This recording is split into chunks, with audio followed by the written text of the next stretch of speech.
जय गुरु जी। संगत जी, कैसे हैं आप सब? आशा करती हूँ कि गुरु जी की कृपा दृष्टि से आप सब लोग अपने अपने घरों में अच्छे से होंगे और स्वस्थ होंगे। गुरु जी के रंग हम सब संगतों के संग। गुरु जी को प्रणाम। ओम नमः शिवाय। शिव जी सदा सहाय। ओम नमः शिवाय। गुरु जी सदा सहाय। तो संगत जी, चलिए बिना किसी देरी के आज का सत्संग शुरू करते हैं और गुरु जी की वाणी से निकला हुआ दिव्य वचन पढ़ते हैं। और उससे पहले श्रावण मास की सभी संगत परिवार को हार्दिक शुभकामनाएं। तो संगत जी, जैसे कि श्रावण शुरू हो चुके हैं तो आप रोज शिव चालीसा पढ़िए, शिव पुराण पढ़िए, क्योंकि श्रावण में पढ़ना बहुत अच्छा माना जाता है। वैसे तो आप डेली भी पढ़ सकते हैं, लेकिन श्रावण में अगर आप पढ़ें तो बहुत ही अच्छा है। और अगर आप मंदिर जाते हैं शिवलिंग को जल डालने भी बहुत अच्छा है। अगर नहीं जाते हैं तो आप कोई भी गमले की मिट्टी लेकर शिवलिंग का लिंग बनाकर आप उसकी भी पूजा करने के बाद उसको उसी गमले में विसर्जित कर दीजिए, वो भी बहुत फलदायी है। तो आशा करती हूँ कि आपको मेरी बात समझ आई होगी। और आज का आगे का वचन पढ़ते हैं। वचन नंबर 43, ध्यान से सुनिएगा। लंगर और चाय प्रसाद तो तुम्हारी दवाई है और सब रोगों को ठीक करते हैं। इन्हें प्रसाद की तरह देखो, ना कि इन्हें बनाने वाले पदार्थों की तरह। लंगर और चाय प्रसाद तो तुम व्रत में भी खा सकते हो। जब किसी परिवार का कोई एक सदस्य भी लंगर और चाय प्रसाद खाता है तो घर के बाकी सदस्य, चाहे घर पर हो या अस्पताल में, सबको मेरा आशीर्वाद मिलता है। जय गुरु जी।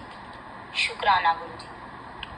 और संगत जी, आगे एक अंकल जी का सत्संग है, बेंगलोर से हैं, जिनका नाम अभिषेक अंकल है। बहुत ही प्यारा सत्संग है, उन्होंने अपना एक्सपीरियंस शेयर किया है। सत्संग को पूरा सुनिए।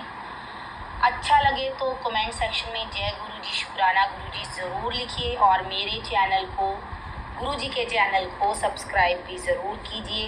हंसते रहिए, मुस्कुराते रहिए, पॉजिटिविटी फैलाते रहिए। तो चलिए अंकल जी का सत्संग सुनते हैं। जय गुरु जी।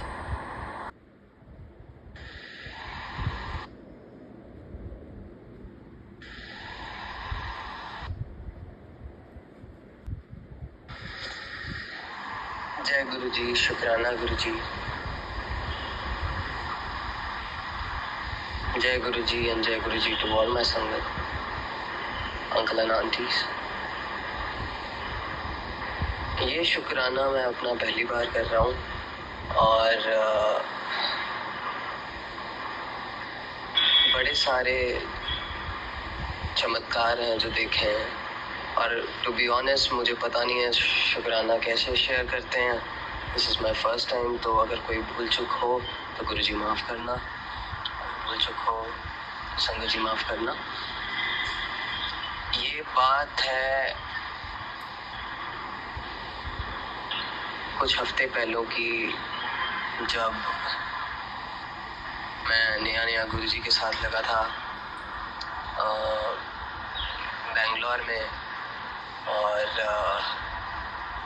मेरी एक दोस्त बनी थी जहाँ मैं पीजी में रहता था, आंटी। तो उनकी दादी पास्ट अवे हो गए थे। she passed away and she went back home to Kolkata. And when she come back, we were best friends. We are best friends. So when she come back, तो मैंने उनको बोला था कि अगर उन्होंने मेरे को फ़ोन किया एक दिन, उन्होंने कहा मेरे को गुरु जी के ना ग्रुप्स में ऐड किया है किसी ने, क्योंकि उनकी फैमिली पहले से मानती थी। मेरी फैमिली मानती थी पर मैं इतना इन्वॉल्व नहीं था। उन्होंने कहा किसी ने मेरे को ग्रुप्स में ऐड किया है। तो जब वो बेंगलोर वापस आई पीजी में, तो मैं बहुत खुश हो गया कि चलो अब वीकेंड्स पे पहले जहाँ as a youngsters we go to clubs and all, मैंने कहा कीर्तन किया जाएगा, सत्संग होंगे। और मुझे सत्संग बहुत पसंद है, तो उन आंटी के थ्रू सत्संग मिलते गए, हम जाते गए। ऑफिस भी करता रहा मैं, जाता भी रहा, जाते रहे एवरी डे। कहीं ना कहीं बेंगलोर में सत्संग होते रहते थे, जाते रहते थे। गुरु जी की बहुत ब्लेसिंग्स मिल रही थी।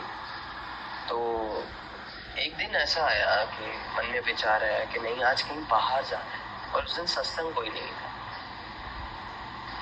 तो मैंने एक जगह देखी, मैंने वहाँ पे बुकिंग की, हयात में देयर वाज अ क्लब, वहाँ पे इवेंट था, मैंने उसके लिए बुकिंग की।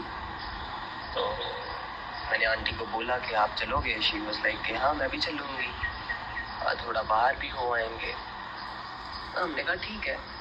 तो मैंने जाके बैंगलोर में एक स्कूटी हायर कर ली रेंटल वालों से, स्कूटी हायर की, स्कूटी लेके आया, वी गॉट रेडी, हम रेडी हुए। तो मैं निकला उस क्लब के लिए, हया, जो कि मेरे घर से 45 मिनट्स की दूरी पे था। तो वहाँ से निकले तो रास्ते में एक बड़ा कॉमन क्लब है जहाँ हम यूजुअली जाते थे, काजे। तो आंटी बोलती कि काजे चलते हैं, इतना दूर क्या जाओगे, because I like open spaces. मुझे बंद कमरे या बंद क्लब्स पसंद नहीं है मेरे को। आई लाइक ओपन, आकाश के नीचे सांस अच्छा आता है, और मैं क्लब्स भी जाता हूँ तो आई नीड ओपन एयर। तो इसने बोला आंटी कहती हैं कि काजे चलते हैं।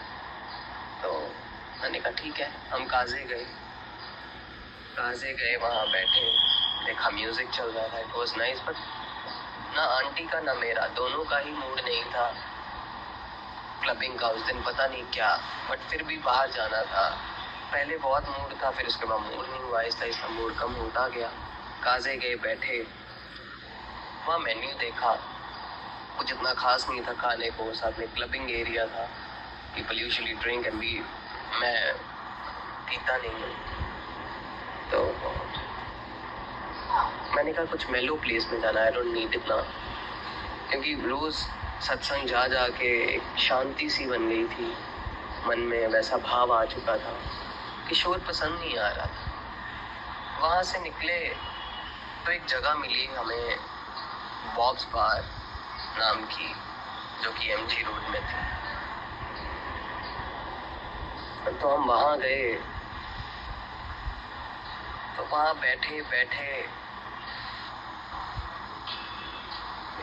आधा घंटा बैठे, 45 मिनट्स बैठे। तो 1 घंटे बाद ना मैंने वो उनका इंटीरियर ऊपर देखा, और उसी दौरान कुछ हफ्ते पहले मुझे और आंटी को एक सेवा मिली थी गुरुजी के बर्थडे के लिए, कि ग्राफिक्स बनाने हैं, फ्लायर्स ऑनलाइन। तो आंटी वो फ्लायर्स बना रही थी। तो पहला फ्लायर्स जो बनाया था हमने, वो येलो कलर का था, लाइट येलो। और जो दूसरा फ्लायर बनाया था, तो जो पहला फ्लायर तो वो फ्लायर बनाया, तो जिन आंटी को भेजा, तो वो आंटी ने सेवा दी हुई थी।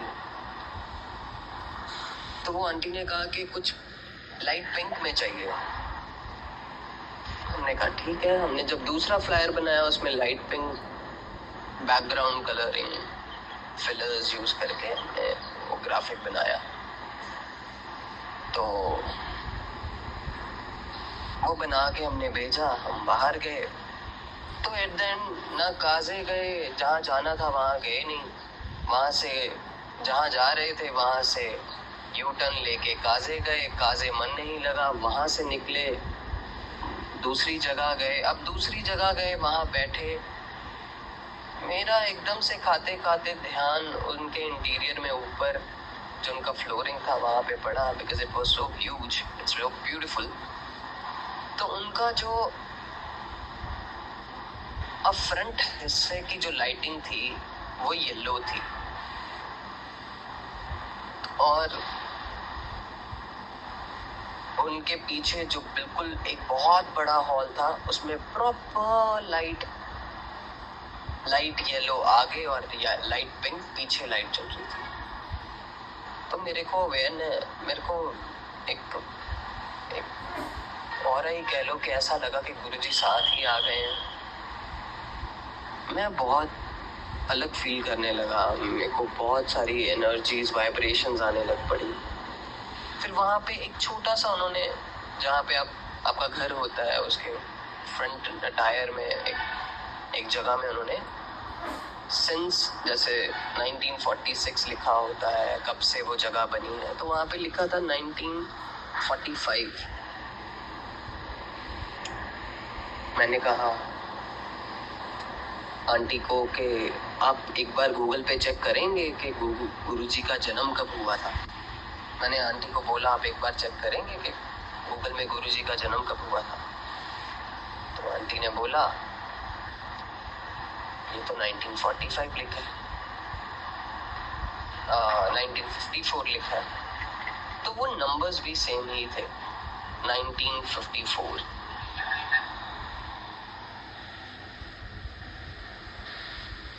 तो मेरे को बहुत अचंभा हुआ कि गुरुजी इज देयर। अवेयर गुरुजी ही चाहते थे उस जगह में लाना, गुरुजी ने ही वहाँ बिठाया। इट वाज अ वेरी मेलो place, very vibrant, very good energies. जहाँ हम 8-9 हज़ार खर्चने गए थे, वहाँ गुरुजी ने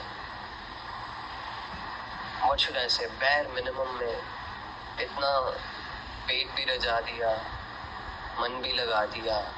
मैं और आंटी हम इतने खुश हो गए।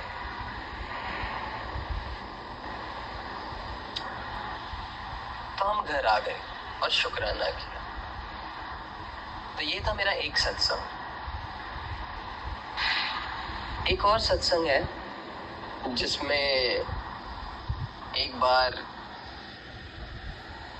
मैं एक पीजी में रहता हूँ, तो मेरे एक रूममेट है सिमरत, लुधियाने से। तो मैं बड़ा उस दिन दुखी और परेशान था क्योंकि सैलरी इतना है नहीं और पैसे थे नहीं, और 4 दिन की छुट्टी थी और स्कूटी लेने का बहुत मन था कि सत्संग में जाऊं, क्योंकि बैंगलोर इट्स एक्सपेंसिव सिटी और आने जाने में बहुत खर्चा हो जाता है।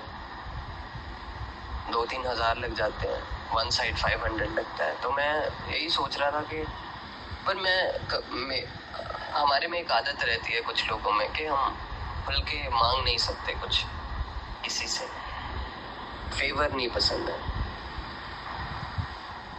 पर उस दिन पता नहीं क्या हुआ, एकदम से उसने बोला शाम को कि मैं मुंबई जा रहा हूँ, तो गाड़ी की चाबी रखी है। मैंने कहा ठीक है, गाड़ी की चाबी रखी है।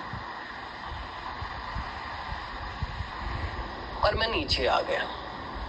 नीचे खाना खाने आया तो वो भी नीचे आ गए बैग लेके, अंकल। तो उन्होंने बोला कि ऐसा लगा कि गुरुजी उनके अंदर ही थे। उन्होंने मेरी पीठ थपथपाई और बोला जा ऐश कर, खुश रहा कर,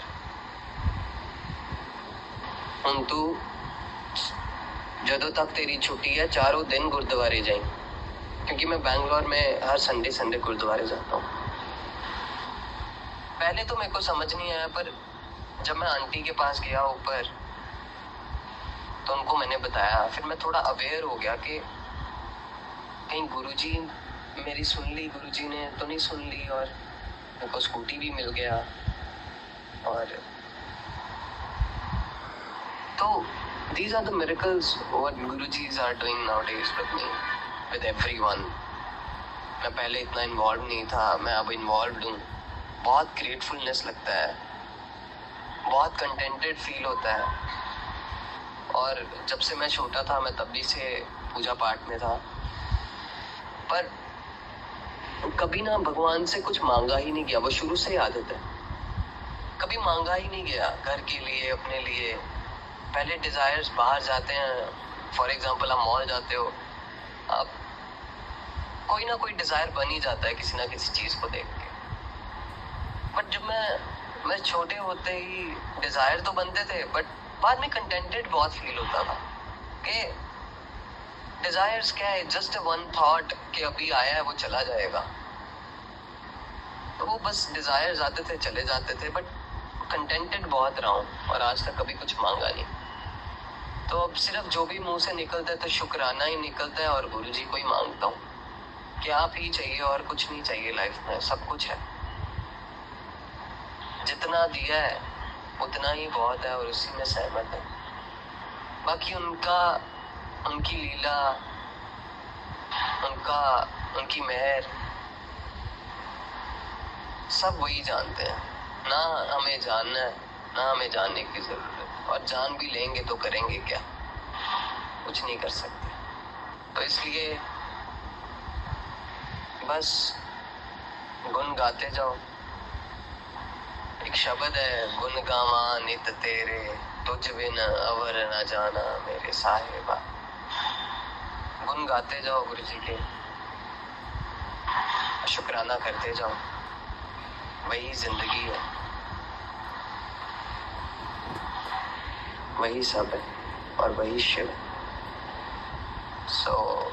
यहीं पे मैं अपने शब्दों को विराम देता हूँ। ये मेरा था आज का शुक्राना। कोई भूल चुक गलती से कुछ गलत बोल दिया हो या अच्छे से ना बोला हो तो माफ़ी गुरु जी, और माफ़ करना संगत जी। बड़ा मज़ा आया शुक्राना शेयर करने में फर्स्ट टाइम। आई होप और भी हैं याद करके ज़रूर मैं शुक्राना अगला शेयर करूँगा। शब्दों को विराम देता हूँ और एक बार मंत्र जाप कर लेते हैं। ओम नमः शिवाय, शिव जी सदा सहाय। ओम नमः शिवाय, गुरु जी सदा सहाय। जय गुरु जी, शुक्राना गुरु जी, लख लख अनंतम अनंतम शुक्राना गुरु जी। और सब पे अपनी मेहर, अपनी कृपा, अपनी दृष्टि डाले रखना। जिनको लिटरली ज़रूरत है हर चीज़ की, गुरु जी उनको सब देना, खुशियाँ बांटना, तो खुश रहें, तंदुरुस्त रहें और बस आपका गुणगान करते रहें। जय गुरु जी, शुक्राना गुरु जी।